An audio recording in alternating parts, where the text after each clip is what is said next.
बिहार की राजनीति सहमात का खेल है। 2025 में बिहार विधानसभा का चुनाव होगा और ऐसे में शतरंज की बिसात बिछाई जाएगी, प्यार भी पनप सकता है और कई दल ऐसे हैं जो चुनाव के पहले उनका निर्माण किया गया है। आपको बता दें कि आरसीपी सिंह एक समय में नीतीश कुमार के काफ़ी करीब हुआ करते थे, लेकिन उन्होंने भी नीतीश कुमार से नाता तोड़ के अपने पार्टी का निर्माण किया है। लगातार नई नवेली पार्टी, प्रशांत किशोर भी लगातार बिहार की राजनीति में हावी दिख रहे।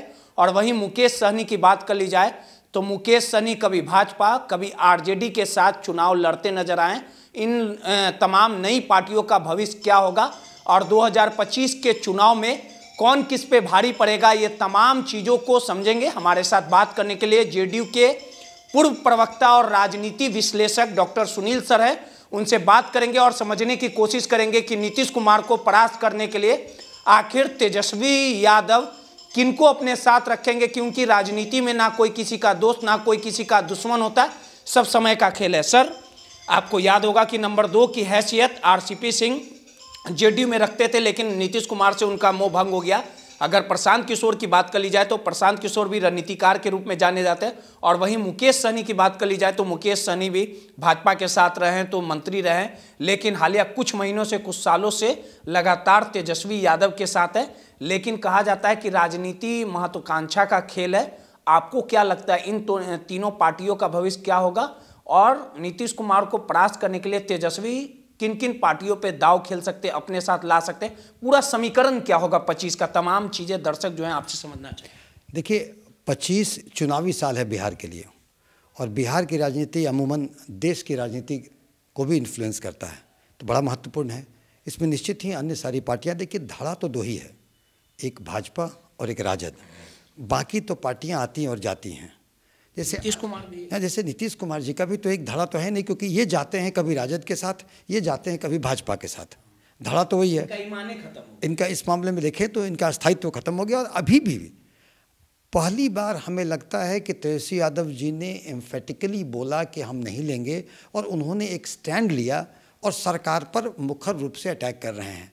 वरना आज तक वो में थे कि चाचा आ जाएंगे, हम सरकार के साथ रहेंगे। इसीलिए वो आप देखे होंगे हो चुका है कि तेजस्वी यादव नीतीश कुमार एक साथ नहीं आएंगे, लकीर खींच दिया हाँ, उन्हें तेजस्वी यादव का जो तरीका है वो एक स्टैंड ले रहे हैं सरकार के खिलाफ। तो कहा था सर कि स्टैंड लेंगे। हाँ, तो मैंने कहा था।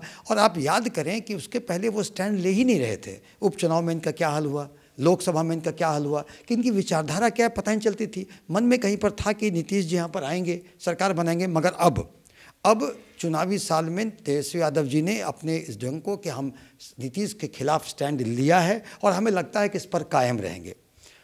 इसके साथ ही देख लें कुछ छोटी पार्टियों का, तो अब जैसे आरसीपी सिंह एक पार्टी खोले हैं, आप सबकी आवाज़।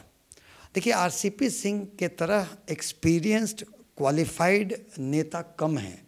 वो एक रिटायर्ड आईएएस रहे हैं, सीनियर ब्यूरोक्रेट, वो एमपी रहे हैं राज्यसभा के, वो केंद्रीय मंत्री रहे हैं, एक पार्टी के राष्ट्रीय अध्यक्ष रहे हैं, राष्ट्रीय महासचिव रहे हैं। तो उनको क्वालिफिकेशन और एक्सपीरियंस है।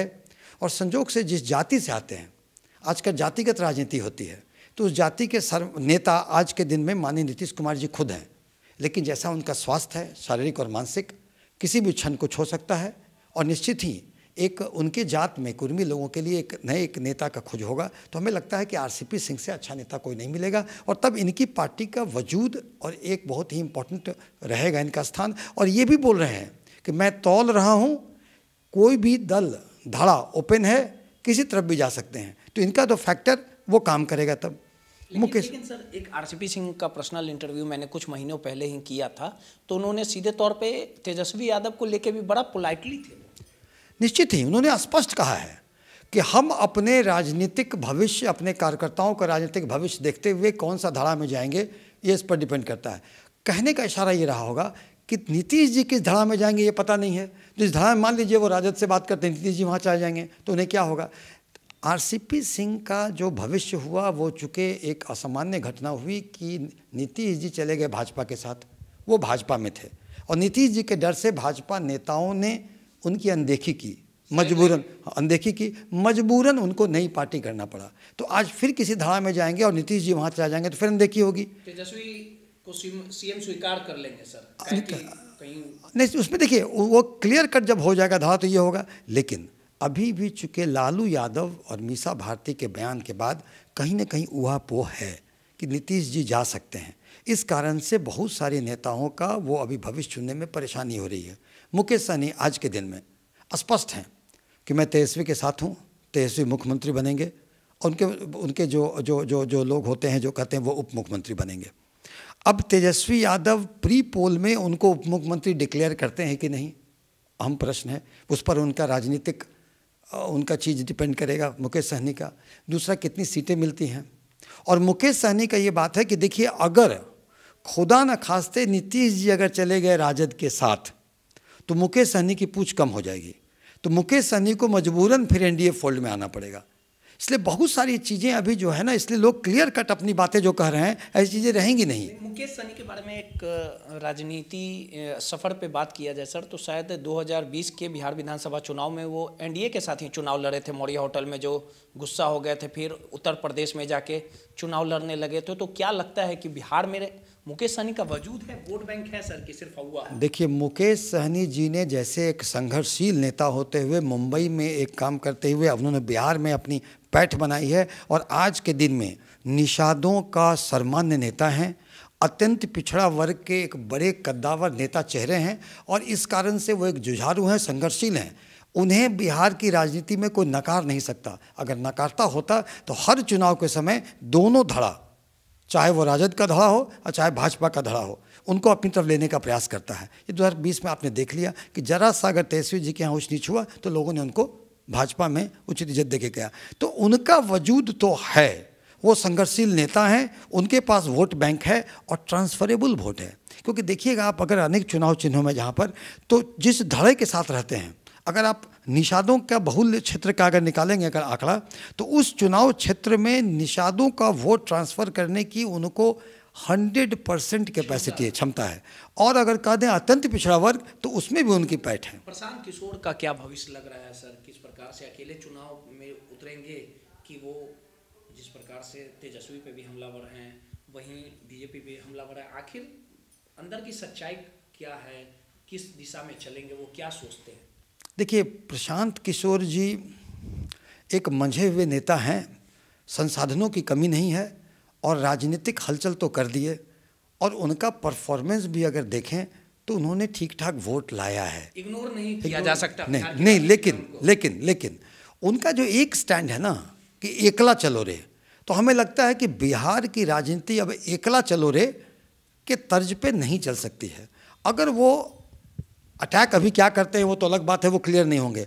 अगर बाद में किसी धड़े को अगर नहीं पकड़ते हैं तो हमें लगता है कि उनका राजनीतिक भविष्य बहुत अच्छा नहीं रहेगा। लेकिन अगर धड़े को पकड़ते हैं, किसी भी धड़े को, तो वो किंग मेकर की भूमिका में रह सकते हैं, और जो किंग मेकर होता है वही आगे चल के किंगशिप की दावेदारी कर सकता है। क्लियर कर दीजिए सर कि अगर आरसीपी सिंह अगर तेजस्वी के साथ चले जाएंगे तो कुर्मी वोट बैंक कन्वर्ट होगा और तेजस्वी मजबूत होंगे। देखिए, आप समझ लीजिए, कुर्मी के सर्वमान्य नेता नीतीश कुमार हैं, लेकिन जिस तरह से लोकसभा में और अन्य जगह देखा गया कि कुर्मी के लोग एक नए नेता की तलाश में हैं, एक ऑल्टरनेटिव नेता की तलाश में हैं, क्योंकि नीतीश कुमार जी के शारीरिक और मानसिक स्वास्थ्य के बारे में तरह तरह की अटकलें लगाई जा रही हैं। अगर इसका सबूत ये है कि अशोक महतो ऐसे गैंगस्टर को उनकी जात का वोट मिलना, ये कहीं ना कहीं दिखाता है कि लोग एक ऑल्टरनेटिव नेता की तलाश में हैं। और वैसे केस में आरसीपी सिंह के तरह, उनके तरह क्वालिफाइड, उनके तरह इज्जतदार, उनके तरह एक्सपीरियंस्ड, उनके तरह सारे चीज़ को रखने वाले, गुण रखने वाले दूसरा एक बहुत ही अच्छे ऑल्टरनेटिव होंगे कुर्मी कोलिंग में। और अगर तेजस्वी यादव ये भांप लें कि आरसीपी सिंह का भविष्य है और अपने धड़े में अगर मिला लें, तो हमें लगता है कि लॉन्ग टर्म में उन्हें बहुत फ़ायदा होने वाला है। आज जो देख रहे हैं आरसीपी सिंह का, कुछ महीनों बाद आरसीपी सिंह की कद और बढ़ेगी। अभी जो समझ ले लोग उनको, तो आप समझ लीजिए कि तेजस्वी यादव जिस वक्त मुख्यमंत्री बनना चाह रहे थे, 4-5 एमएलए उनको घट रहा था, और कहीं ना कहीं आरसीपी सिंह को अनदेखी उनकी पार्टी में हो रही थी। मैं तो उस समय उस पार्टी में का प्रवक्ता था। उस वक्त अगर तेजस्वी यादव डोरे डालते तो हमें लगता है कि नतीजा उनको उस वक्त ही मिल जाता। चलिए सीधे तौर पे जिस प्रकार से नई पार्टियों का निर्माण किया गया है, इनका भविष्य क्या होगा, और तेजस्वी यादव को अगर हराना है नीतीश कुमार को, तो तमाम ये खेल कहीं ना कहीं खेलना पड़ेगा। सहयोगी अनिल के साथ रोहित, दर्श न्यूज़ पटना।